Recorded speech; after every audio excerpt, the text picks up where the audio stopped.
বিশ্ব সংবাদে আপনাকে স্বাগত। শুরুতেই জানাবো হাতে পাওয়া সর্বশেষ আন্তর্জাতিক সংবাদের শিরোনাম, পরে বিস্তারিত। ইসরায়েল ফিলিস্তিন পুরোদমে যুদ্ধ চলছে, আর এই যুদ্ধের সর্বশেষ আন্তর্জাতিক গুরুত্বপূর্ণ আপডেট সংবাদ জানিয়ে দিব। শুরুতেই শিরোনাম, হিজবুল্লাহ সামরিক শক্তি সম্পর্কে ইসরায়েলে আতঙ্ক ছড়িয়ে পড়েছে। এরপর জানাবো হামাসকে সহায়তা, 3 দেশের বিরুদ্ধে মামলা যুক্তরাষ্ট্রের আদালতে। এদিকে রাশিয়ার বিরুদ্ধে লড়াইয়ের শর্তে হাজার হাজার কারাবন্দীকে মুক্তি দিচ্ছে ইউক্রেন। ফ্রান্সে প্রথম দফা সংসদ নির্বাচন, ধরাশয়ী ম্যাক্রো দল, কট্টরপন্থীদের বড় জয়।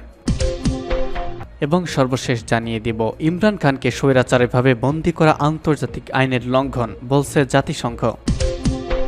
হিজবুল্লাহ সামরিক শক্তি সম্পর্কে ইসরায়েলে আতঙ্ক ছড়িয়েছে। সম্প্রতি ইহুদিবাদী ইসরায়েলের যুদ্ধবাজ প্রধানমন্ত্রী বেনিয়ামিন নেতানিয়াহু লেবাননে সর্বাত্মক শুরু করার হুমকি দেওয়ার পর হিজবুল্লাহ সামরিক শক্তিকে অবগত ইহুদিবাদীদের মধ্যে আতঙ্ক ছড়িয়ে পড়েছে। ইহুদিবাদী ইসরায়েলের বিরুদ্ধে লেবানন হিজবুল্লাহর হুঁশিয়ারি, হিজবুল্লাহর দিকে আরব লীগের প্রত্যর্পণ, লেবাননের প্রতিরোধ আন্দোলন কর্তৃক ইহুদিবাদীদের যুদ্ধ সরঞ্জাম ধ্বংস সহ হিজবুল্লাহ সংক্রান্ত কয়েকটি খবরের দিকে পার্সটুডের পাঠকেরা দৃষ্টি করছেন। ইহুদিবাদী ইসরায়েলের বিরুদ্ধে লেবানন হিজবুল্লাহর হুঁশিয়ারি দিয়েছেন। হিজবুল্লাহ উপমহাসচিব শেখ নাঈম কাশ ইহুদিবাদী ইসরায়েলের চলমান গণহত্যার শিকার গাজাবাসীর প্রতি সমর্থন অব্যাহত রাখার প্রত্যয় দিয়েছেন। তিনি লেবাননের বিরুদ্ধে যে কোনো ধরনের মূর্খ আচরণের ব্যাপারে তেলকে হুঁশিয়ার করে দিয়ে বলছেন, ইহুদিবাদীরা যুদ্ধের বিস্তৃতি চাইলে হিজবুল্লাহর পক্ষ থেকে দাঁত ভাঙা জবাব পাবে। বিশ্বের 5 বৃহৎ ক্ষেপণাস্ত্র শক্তির একটিতে পরিণত হয়েছে হিজবুল্লাহ, বলছেন জেনসাইল। লেবানন ইসলামী প্রতিরোধ আন্দোলন হিজবুল্লাহর ক্ষেপণাস্ত্র শক্তির কথা অকপট স্বীকার করেছেন ইসরায়েলের রিজার্ভ ফোর্স জেনারেল রাজাম আমিনার। তিনি বলেছেন, ক্ষেপণ সংখ্যার দিক দিয়ে হিজবুল্লাহ এখন বিশ্বের 5ম বৃহৎ ক্ষেপণাস্ত্র শক্তির একটিতে পরিণত হয়েছে।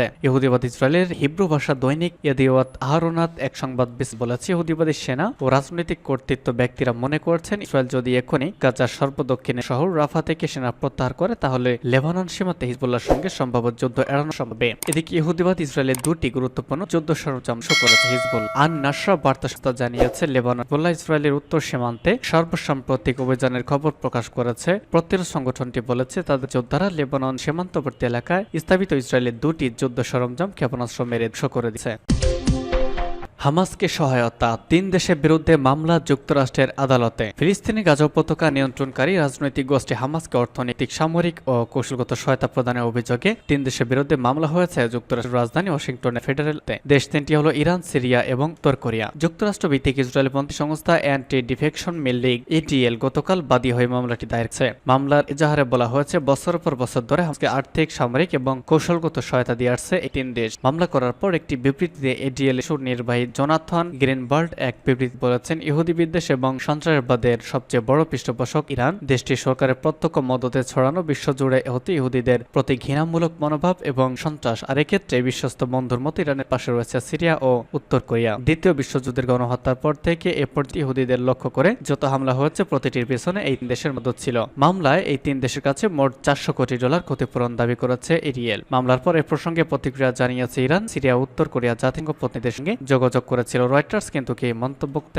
2023 সালে 7 অক্টোবর ইসরায়েলি ভূখণ্ডে হামাস যোদ্ধাদের অতিরিক্ত হামলার পর এই গোষ্ঠীটিকে চিরতরে নিষ্ক্রিয় করতে ওই দিন থেকেই গাজা অভিযান শুরু করে ইসরায়েলি বাহিনী। সে অভিযান এখনো চলছে। 7 অক্টোবরে হামলায় হামাস যোদ্ধাদের নির্বিচার গুলি নিহত হয়েছিলেন 1200 জন ইসরায়েলি ও অন্যান্য দেশের নাগরিক। ওদিকে ইসরায়েলি বাহিনীর অভিযানে এ পর্যন্ত নিহত হয়েছে প্রায় 38,000। তিনি নিহতের সংখ্যায় 56% নারী এবং শিশু। তবে শত শত হামাস যোদ্ধাও নিহত হয়েছেন এই অভিযানে। আন্তর্জাতিক বিভিন্ন সংবাদ মাধ্যমের বরাতে জানা গেছে, গোষ্ঠীর সামরিক শক্তি অর্ধেকে নিচ্ছে। 2017 সাল থেকে গাজায় ক্ষমতাসীন হামাস মতাদর্শগতভাবে ইসরায়েল রাষ্ট্র ধ্বংসের পথে।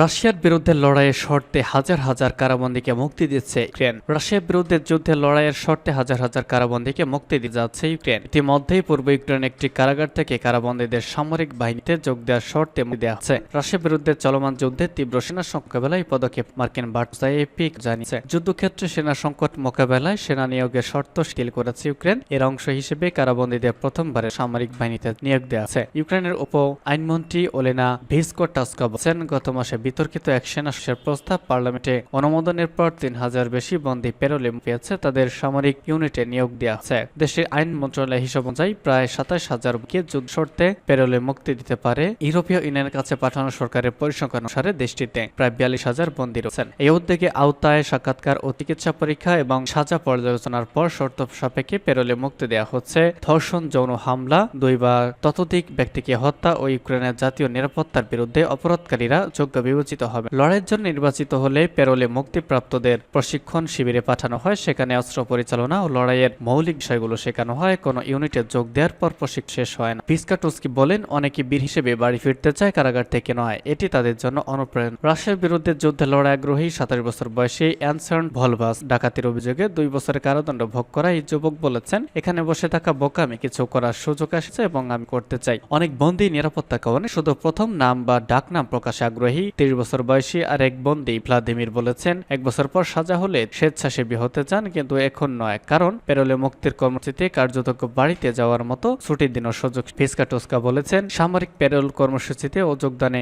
আগ্রহীদের সংখ্যা তাদের প্রত্যাশা ছাড়িয়ে গিয়েছে। এর মাধ্যমে ৫,০০০ বেশি যোদ্ধা পাওয়া যেতে পারে।